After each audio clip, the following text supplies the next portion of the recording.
You're not going to fix everything in a month, in a year. It takes time. But if you can look at one thing, make one baby step in that direction, your spouse will reciprocate in ways you'd never believe. Mm-hmm. And it amplifies the effect. And all of a sudden, you're like, hey, this is working. Well, let's keep this up and get better. Yeah. And all of a sudden, you get this momentum, and you're at that first goal before you know it.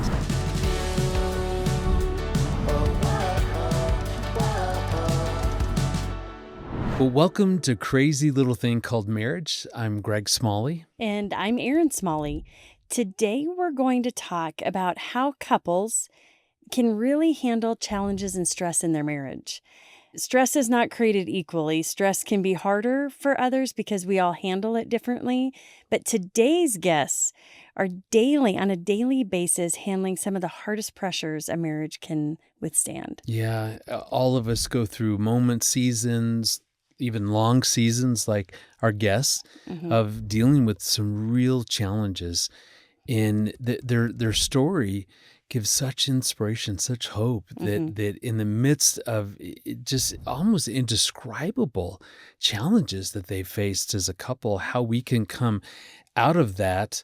Well, that's not even the right way to say it, not come out of it, just deal with that, manage that in a way that actually makes us stronger as a couple. Later we have a lighthearted, really fun way to talk about some essential values and behaviors that make a marriage healthy and enjoyable. And it's really something that we can all relate to. And then we're going to tackle a listener's email.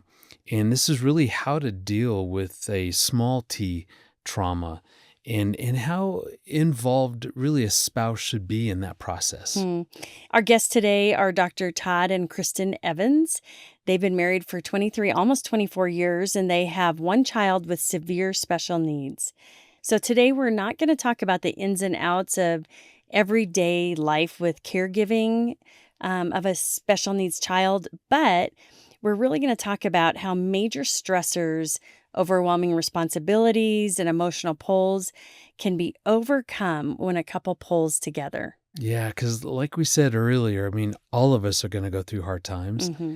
And they have an amazing story of how to keep your marriage strong in the midst of some just challenging situations. And Erin, you actually started the conversation by asking them, how did they go from cruising along, having fun in their marriage to crisis? We're so excited to have you guys here with us today. We have Todd and Kristen Evans, who have written a book called How to Build a Thriving Marriage as You Care for Children with Disabilities. So you guys talk about in your book that you went from cruising to crisis. Wow. Good way to put it. Yes. So tell us about your story from cruising to crisis. You want to talk about cruising, Todd? Cruising is Todd will amazing. take cruising. Yeah, Yes. good stuff any day.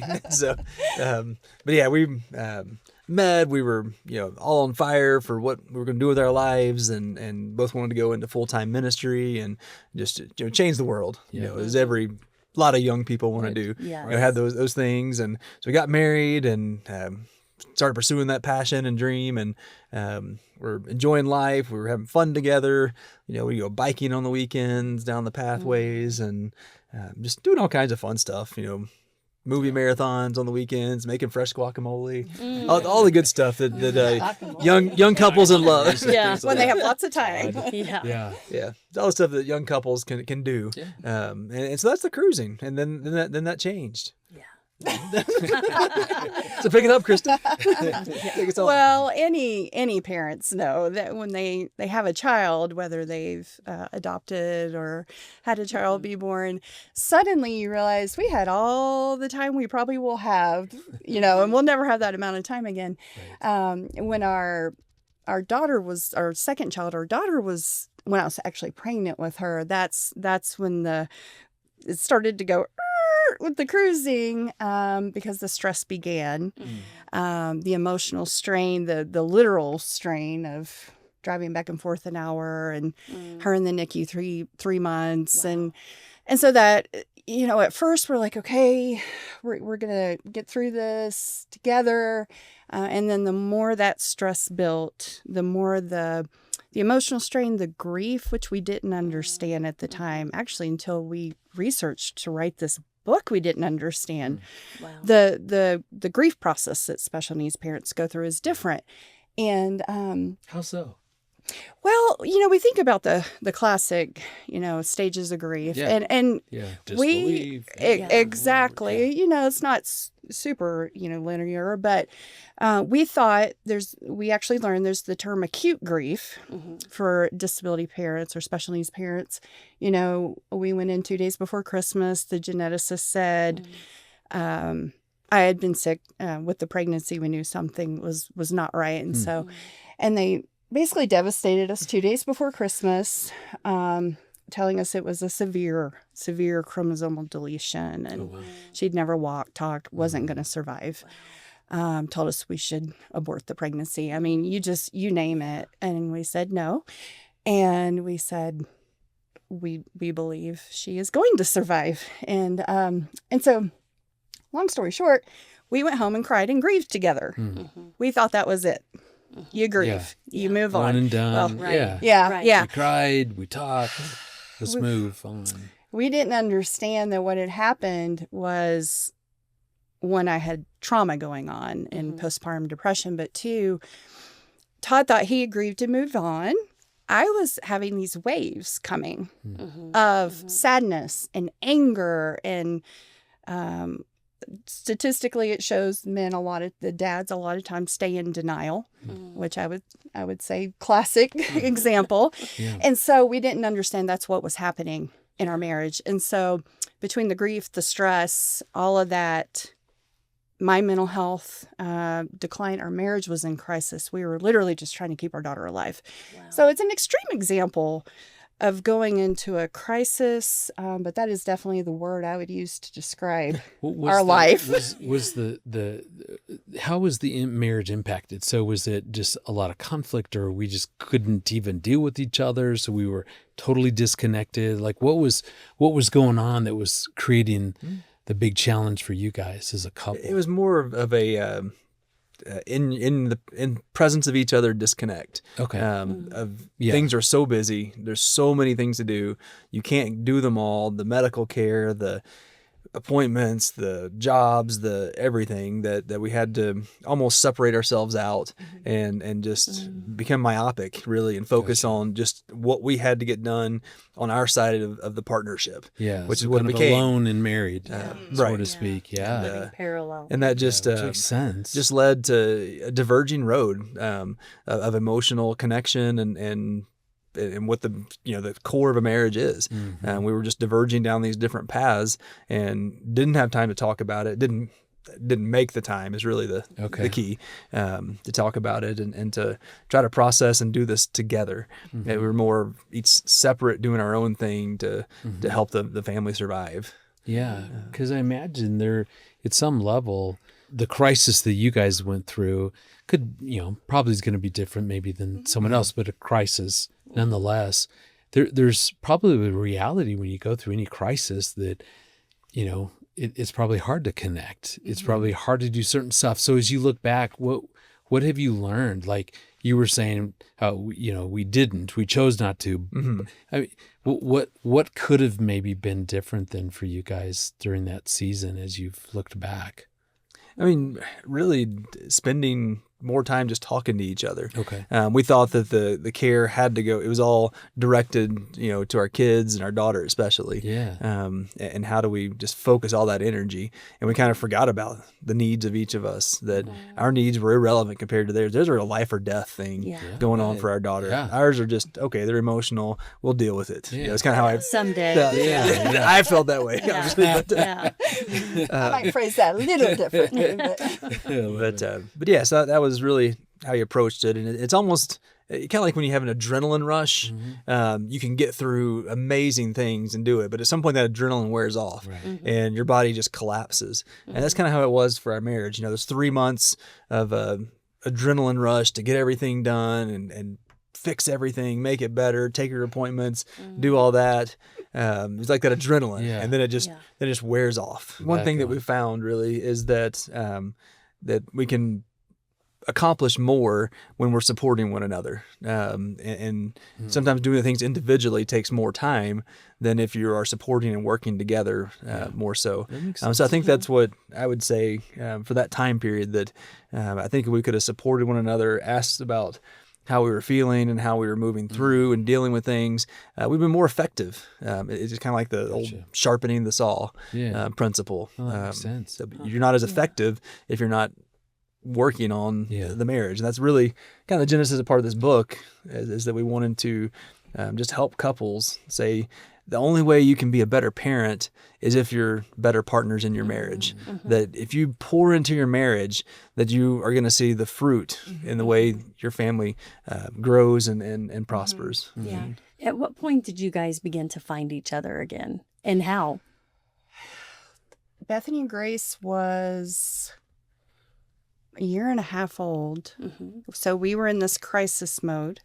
I would say divide and conquer would be a good way to describe it. Again, makes sense. Yes. We, you know, and realized we had come to this point that we didn't even want to be in the same room. It was very severe. What do you think caused that? I think a lot of the grief was one of the big factors. I think the chronic stress, the way it wore down and changed us. The chronic stress changed us. My mental health was a big piece. 1 in 3 disability parents, and I think this is actually low, meet the criteria for clinical anxiety and depression, and the impact that has on a marriage is significant.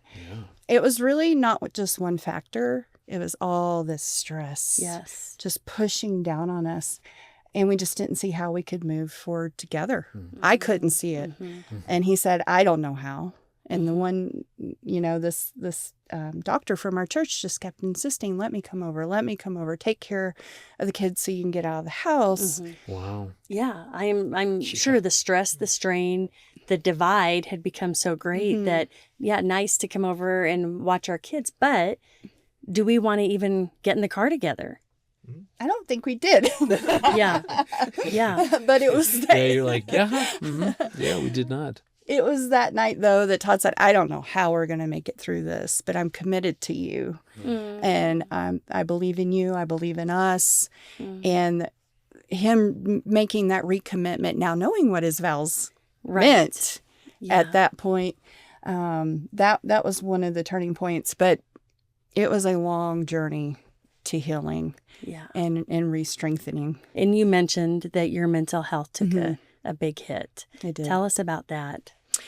Yeah, the pregnancy was traumatic, so that started the spiral. The chronic stress added, and then after the birth, it was an emergency traumatic delivery, and then Beth in the NICU for 3 months. So I had this complex trauma going on, and then on top of that, her coming home, going in and out of the ER, the chronic strain, and then our marriage falling apart. It was a big spiral, in the spiritual struggles. Which we often have. That all combined, and I just, Todd didn't see that, you know, that I needed help, and we can talk about this now, but he didn't support me going to counseling. And so it just all got to the point I just didn't feel like I could live in the stress, and the emotional pain, the pain of us just being too much. Separation from God, because I just felt so separated from God, and got to the point that I just can't live like this anymore. Well, the courage to share that story. I mean, we so appreciate that. Absolutely. Just the honesty of going, there was a moment. As you look back on that, what may have made a difference? So maybe nothing, maybe it's just, hey, we had to hit rock bottom, so to speak, to figure it out. But is there things that you guys look back and go, ooh, yeah, this could have made a difference? There's definitely, we had all the love and support from our family. You know, that's a big piece a lot of people don't have. We had that. Everybody was desperately trying to help me. I started going to therapy, but by the time I did, it was really too late, especially with post-traumatic stress disorder. That should have been treated pretty quickly, and the quicker it is, you know. And if I had gone for treatment sooner, if I had talked to a pastor sooner because that anger and that shame and that grief that I was feeling towards God, that was a big piece of because mental health and faith go hand in hand. And I think if our marriage hadn't been falling apart, and if I had known how to manage stress. So looking back, you know, there are things that can feel very hopeless. But there are things I could have done, we could have done, and for it not to get to that point. Todd, what about for you? I would say that probably the biggest thing we've learned is really that prevention and preparedness is really the biggest key factor. And that's hard to tell a young couple to know, but we really have it built into our routines now because we've seen the downside of it is how do we take care of our emotional, spiritual, physical health so that these times that are challenging, that are trying, and the ups and downs, that we're prepared for them better. And you have margin in your life to kind of be able to deal with them, that you're not at a emotional rock bottom every single day, you know. And that's hard to build in, and it takes time, you know. Just again, you ask, where does that time come from to do this? You just have to do it. You just have to say, I'm going to be a better person, a better father, a better spouse, all those things if I set aside this little bit of time consistently and take a focus on self-care and helping myself to be a better person that is going to pay huge dividends in the relationship and the family. Yeah. And I'm sure you guys didn't know what you didn't know as far as what we're entering into. I think as human beings, so often we're like, yeah, it's going to be hard. I think of even when we adopted, we had so many ideas of how it was going to go, and then it went totally different and it was hard.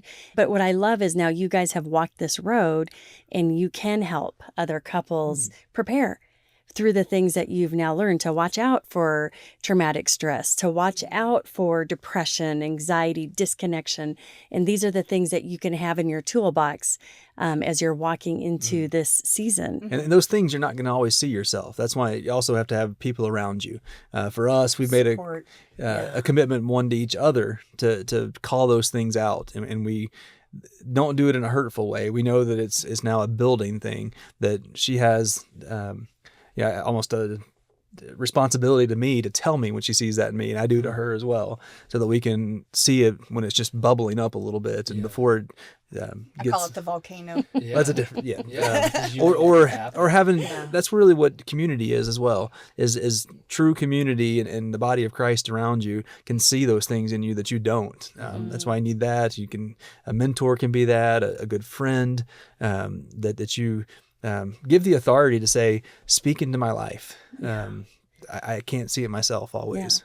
I can imagine like being that vulnerable to go to someone even before you're entering into a season you know is going to be challenging, to go, hey, this is going to be hard. Even if I am not totally convinced it's going to be as hard as they say it's going to be, walk with me. I give you permission to enter in with me at that level and ask me the hard questions. So you guys then went on to make an addendum to your wedding vows. Tell us what that looked like and how did you come up with that? We saw that. Yeah, we love it. Okay, yeah. We can't wait to hear about this. Yeah, I mean, we just started listening out and thinking of all the things that, for richer or poorer, that sounds great. Yeah. But there's so much more that can happen. And for us, it was kind of things that we found in our lives, like for every hospital visit, for every physical therapy appointment, that I'm going to stand beside you for those and those kind of things. And you think about doing tummy time, but it's feeding tube time, and it was that point when we recommitted to each other. Okay, now we know what this looks like through not being together, because a child's 4 hours away in the hospital, or through we have medical bills piled up that we can't pay, and I've had to quit my job so I can be full-time caregiver.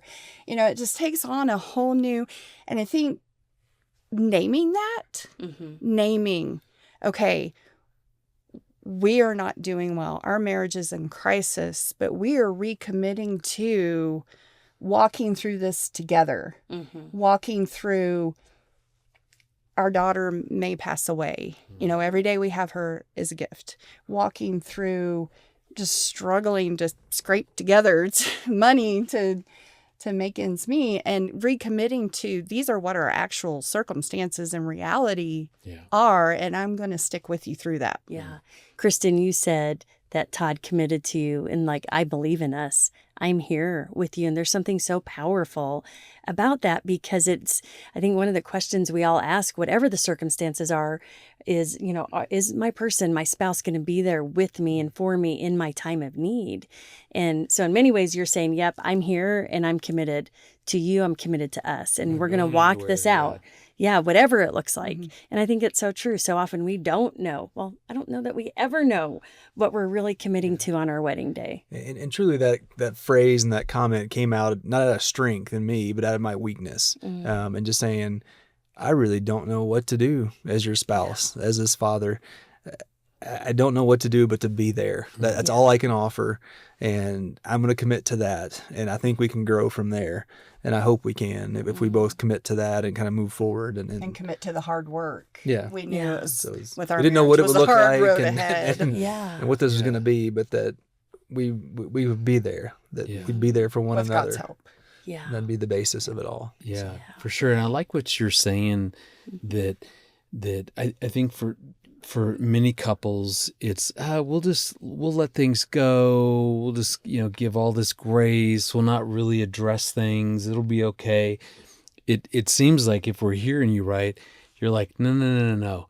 Like when something's feeling off or going a little sideways, like we're gonna quickly course correct, because we can't afford just to let it, because you experienced what that was like. It took us so far, so quickly, so far apart. It seems like that's a big part of your journey is going, we can't just let these things pile up. Like we need to deal with them, which requires that feedback from each other, because I think a lot of couples are afraid of that. Well, let me say that differently. I'm afraid of that. It's just an intimidating, it's an intimidating thought. Like I don't want to make her feel bad. But how have you guys really learned to give each other feedback? Because that's got to be in a safe way. It's got walk us through kind of what that looks like. I think we've had to make the time and the space to do it, first of all. Because if I feel like Todd is stressed, I'm like, oh, now's not the time to say something about, And that can always be true. Like there's always going to be something. Going to be something. Yeah. And he's watching a football game and it's halftime. Probably not the best time. It's such a good game. And thank you for. So I think we've made sure to commit to, for couples, just 5 minutes a day. To create that space, that safe place where this is time that just to care for one another in our marriage. And I think that has to happen before you can feel safe enough. We had to rebuild a lot of trust and because I know he's committing to that time, to having that time to talk and care for me, then I feel safer in saying things and receiving feedback from him. Yeah, I mean, I'm an engineer background, so I kind of look at the logical things and how to do it. Don't look at me that way, you two. We're counselors, though. We want to talk about your heart. I love when I have an engineer sitting on my couch in my counseling office, or two engineers sometimes. So for me, it may look a little bit different. I want a plan and a pathway to see it. So in the book we call it setting a bearing, and it's that you have to have a goal that you see. But to get to that goal, you first have to realize where you are, and then you have to make up those steps in that plan to get to that goal. And so for me, that's really where a lot of this comes into play, is that focus on one thing. That's we give 8 or 10 of those in the book that are focuses you can focus on. Look at one thing, try to get better at that. One little bit. It's overwhelming. Yeah, one little baby step. You're not going to fix everything in a month, in a year. It takes time. But if you can look at one thing, make one baby step in that direction, your spouse will reciprocate in ways you'd never believe, and it amplifies the effect. And all of a sudden, you're like, "Hey, this is working. Well, let's keep this up and get better." And all of a sudden, you get this momentum, and you're at that first goal before you know it. And then, of course, then you find a new goal, a little further along, get better at it. So for me, that's one of the big things for working on things in marriage and how to get to that better place. Yeah. Just be intentional. So amidst everything that's going on, how did you guys find joy again in the storm? We had to choose it and find it in the present moment because we didn't know, what the next moment was going to hold for us, for our daughter, and just had to say, this is where we are right now, and we're going to choose joy today in this moment and be grateful. Find something to be grateful for, even if it feels like you can't find something to be grateful for, and just began to really live fully in the present moment, in the present day, finding that joy with one another, joy in the Lord, just joy in, hey, nobody's in the hospital. We're all home together. Like literally, we have everything we need in life right now. So I'd say in the little things, and Bethany Grace has taught us that. Oh, I bet. Yeah, she can be sick, she can be not feeling well, and just, she can say morning, and she can run. They said she never walked. She'll burst out of her bedroom door and say morning, and she's so grateful for the new day, so grateful for just the simple moments, and she has taught us that is where joy is. And the blessings God has given us, right now. That's good. Wow, So that's for so that good. couple who has just discovered something that's launched them into a crisis or received news about something that's creating a huge crisis, how would you encourage them? What should they be doing now? I feel like God has put this structure in place, a marriage, to be a safe space that you can reach out to your spouse. Not everyone feels that safety, and I acknowledge that with a lot of couples that can be challenging to do that. But to set a goal of I'm not going to find my solution in other people, because that leads to issues. I'm not going to find that solution in alcohol or other things, or even in exercise or things like that, or work. That those are all dead end pathways that we kind of go down. So I think that's the first kind of step. If you're serious about really wanting your marriage to get better, it's realizing that it's only going to get better with your spouse. It's not going to be outside of it.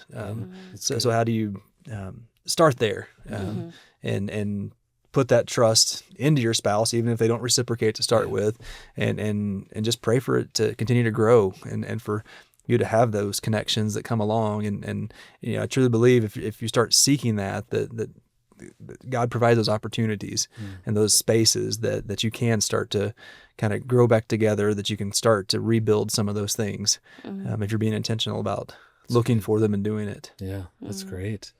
Kristen, for you, anything you'd add? And I would say also support is huge in a faith community, support groups for whatever may be going on, whether it's grief or some stressful challenge. Support is the second piece you have to have.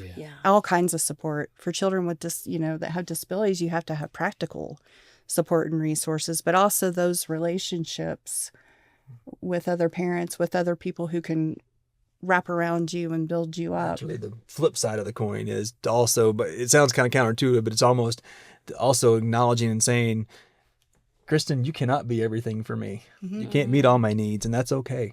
So for me, I'm in a men's group with other special needs dads. Wow. We meet every week and we talk through things because she can't give me that kind of support. I do need other people around, Especially if you need and a I give professional. or mental health counseling counselor. or mental health counseling. She can't be everything for me. I can't be everything for her, and that's okay. There's a lot that we are meant to have together, and that is to be the core. But also, I give that freedom of no, you don't have to, fulfill every single one of my needs. Well, you guys, anytime just hearing your story is just so inspiring, just to think about what you guys have done and how you've taking your marriage to those next levels is just incredible. Your perseverance is admirable. Yeah. It's just, it's powerful. It gives me so much hope. I mean, and we're not going through a big crisis or anything, but it just, it's always inspiring to go, hey, man, look what they face and look what they've done. And here they are. We can do this as well. Yes. Yeah. So thank you for that inspiration. Appreciate Thank you for sharing your story. your honesty. Yeah. Your transparency. So thank you guys. Thank you. I really appreciate Todd and Kristen's just their presentation, their ability to communicate how difficult that season was of having a baby with severe special needs. And really now, after having walked through 15 years of her life, really their desire to encourage and support other couples who might be walking through a situation similar or maybe something totally different. Yeah, their message was so clear that we need to continue to evaluate and be aware of where are we in this relationship, sometimes just through the busyness and just what's going on in our life that we don't even think about, you know what, actually we're in the midst of a really tough situation. Just a willingness to kind of step back a little bit and go, where are we? What's going on? What do we need to shore up against? Right. What I loved, though, was when Todd said, I'm here with you. Yeah. And I'm not going anywhere. And I believe in you and I believe in us.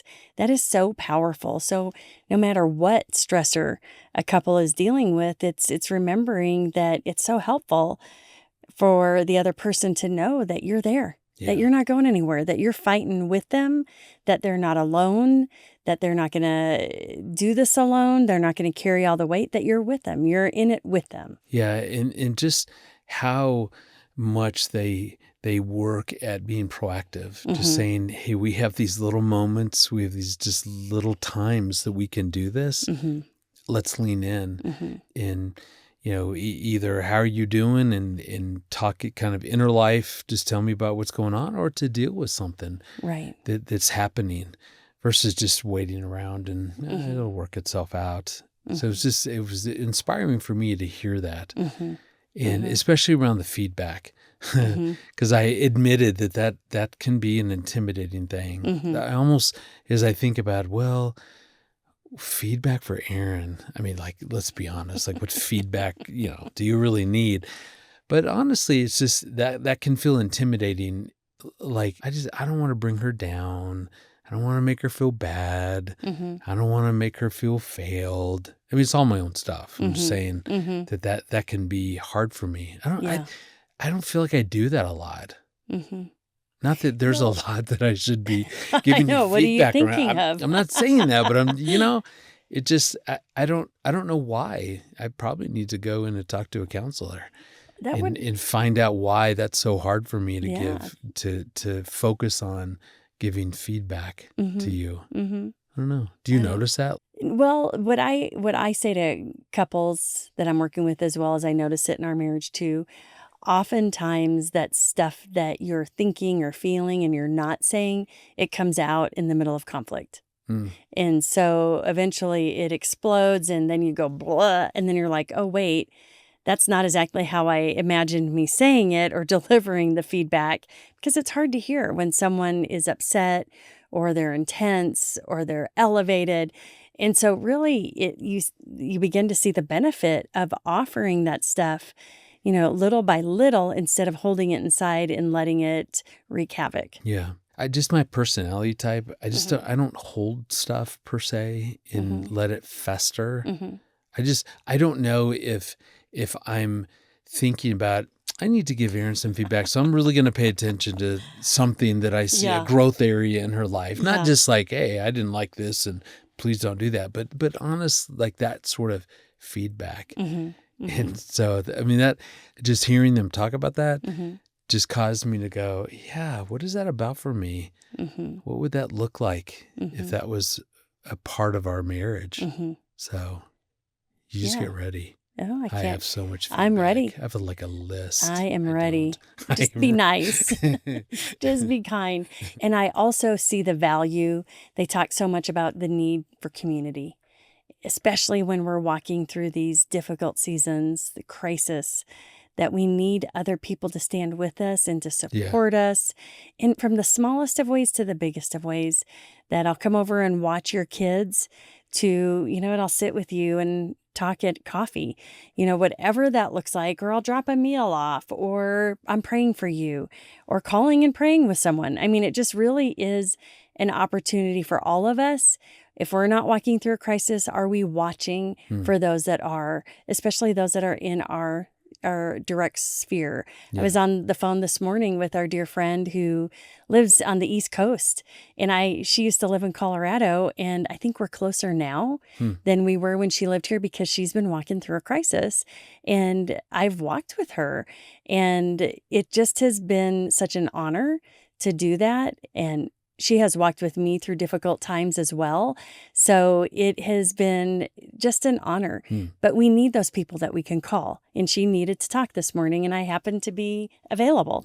So I was thrilled to get to spend that time just talking with her, praying with her, and encouraging her. Yeah. And like Todd and Kristen continued to say over and over and over again, it takes intentionality. You just got to do it. Because, not all of us will face what Todd and Kristen have faced. And, our crisis may be a big conflict that hasn't resolved itself, or something that's going on that's keeping us disconnected. Financial crisis, it could be crisis with our in-laws, our parents, health crisis, an accident. So much can go on between us or with our family. And I just appreciate them. They've got a fantastic book called How to Build a Thriving Marriage as You Care for Children with Disabilities. And again, the temptation would be, well, hey, that's not me.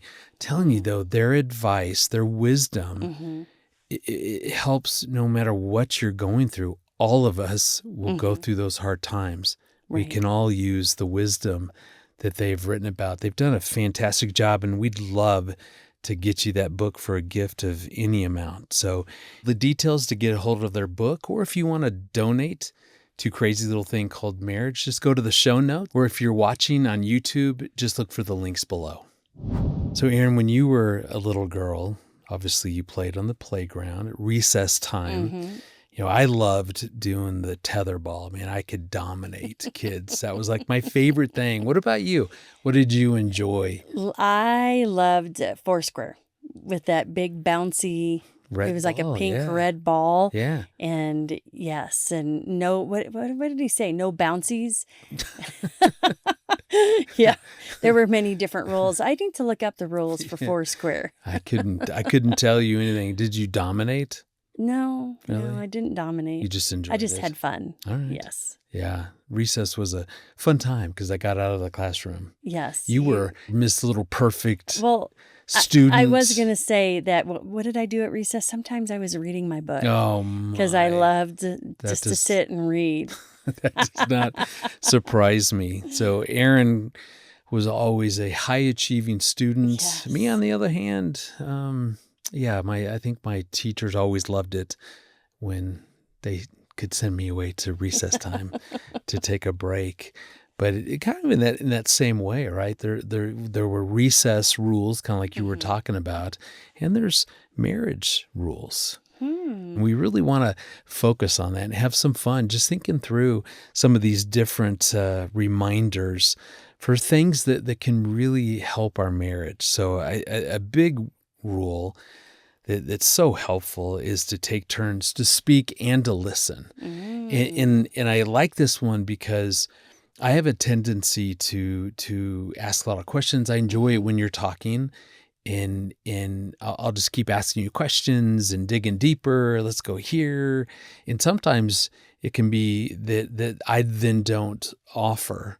Like I'll just let you talk, which you enjoy doing. Or so it's not a bad thing. I'll ask a question and you're like, I don't know. And so then I just keep talking.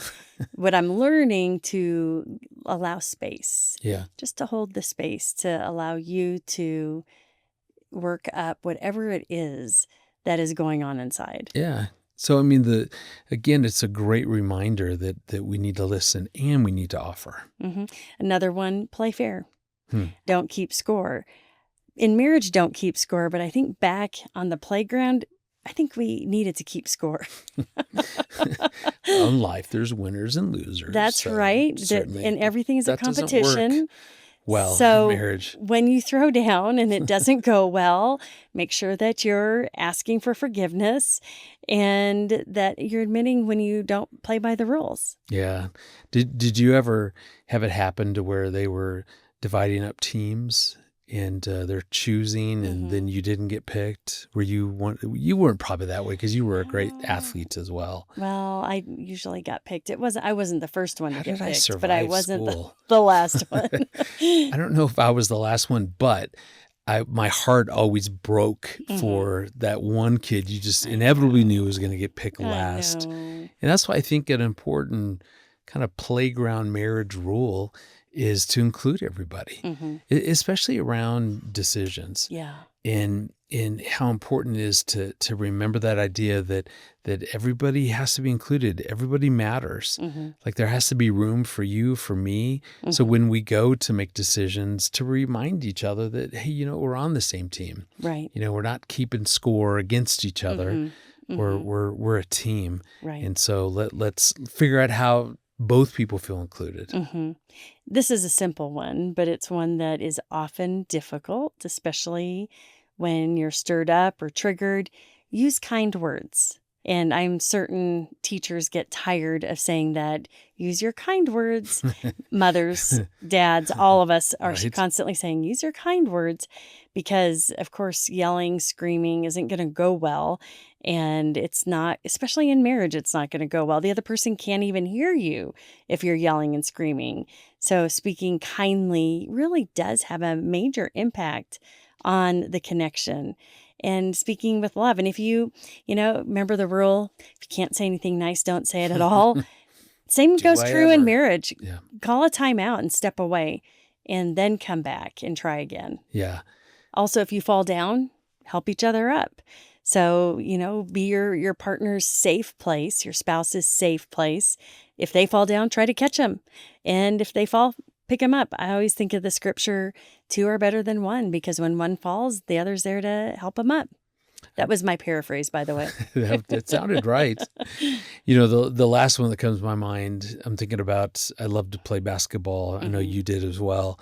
But oftentimes there was like just 1 or 2, balls for all of us, and how important it was to learn to share and to not hog the ball the entire time. And I think in marriage, really learning how to compromise, to find solutions that both people feel good about is such an important part. So play nice and think about the golden rule, which is often attributed to Matthew 7:12. So in everything, do to others what you would have them do to you. Who knew that we were going to get marriage advice from playground days? From recess time. Yeah, from little Erin and little Greg. Well, this is the portion of the show that if we had a stage, our listeners would be on it, because this is the Q&A time. Today's question is from Allison, who sent us an email. She writes, "Hi, Greg and Erin. I love listening to your show. It's helped me grow so much in my marriage. I have a question for you. I grew up in an angry and sometimes harsh home. There was never any physical abuse, but my parents fought a lot. My dad used fear to control us, and looking back, I can see it was because he was afraid of feeling alone. We didn't talk about it outside of our house. I love my parents and I have forgiven them, but I can see some small t traumas coming to the surface in my own marriage. I want to talk to my husband about some of the things I witnessed growing up. It feels like I'm living with a dark and terrible secret all alone.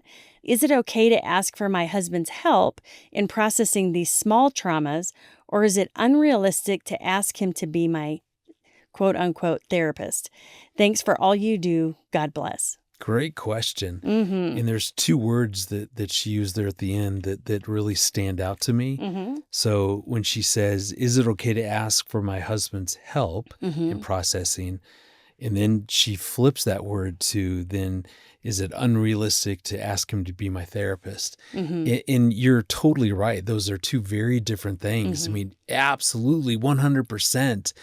It's okay, not just okay, but it is so healthy. It will add such a depth to your marriage when we are vulnerable, when we let our spouse in to those secret places, those things from our past. I mean, what a beautiful opportunity. Yes, especially because she's saying that she's been all alone in it. And that's one of the biggest traumas that there is being alone with this stuff. So sharing it in a way that feels safe, and your spouse, letting your spouse know, hey, this is some hard stuff. I really do want to share this with you. Then you're not alone anymore. Yeah. So that takes away some of the trauma. Yeah. Your husband will be your greatest assistant, or at least that's the opportunity for both of you. Because I think, Erin, it comes down to, first and foremost, thinking about responsibility. So it's great when I'm willing and I share things from my past. And we've had so many of these conversations. Right. But at the end of the day, I'm always responsible for my heart, for my emotions, for what has happened to me. That's me. That's not placed on you. It's not your job then to run sort of at it as a therapist would. A therapist isn't responsible for you either. But it's a very different dynamic versus, if you're sharing something with me, boy, I can come alongside and empathize and listen and ask questions, and you and I can go deep. But at the end of the day, that's still your stuff, and you're still owning that, and you're still responsible. So you're doing a great job of being responsible to let your husband in as your assistant, as your helper, as the best confidant you can ever have. That's fantastic.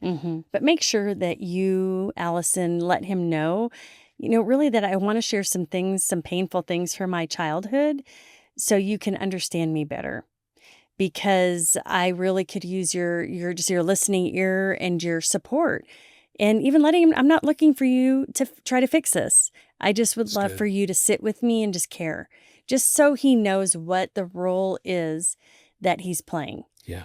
And then I also want to encourage you, Allison, go in and talk to a licensed Christian counselor. You can call us here at Focus, 1-800, the letter A and the word family, FAMILY, and they can help you find someone in your area, because it's just helpful to go in. We all have these small t traumas that we bring with us from our childhood and from our family of origin, and experiences prior to our marriage, and even experiences in our marriage. It's so helpful to have that other person who's safe, who is there solely listening to your voice. Yeah. Yeah. And who's not going to get triggered by your stuff, because, all trauma is going to impact the marriage in some way. That's a great thing, Allison, for you to spend some time even thinking about. I wonder, with this small t trauma that I'm talking about, how might this have impacted our marriage? Has it made some communication challenging? Has there been some trust issues?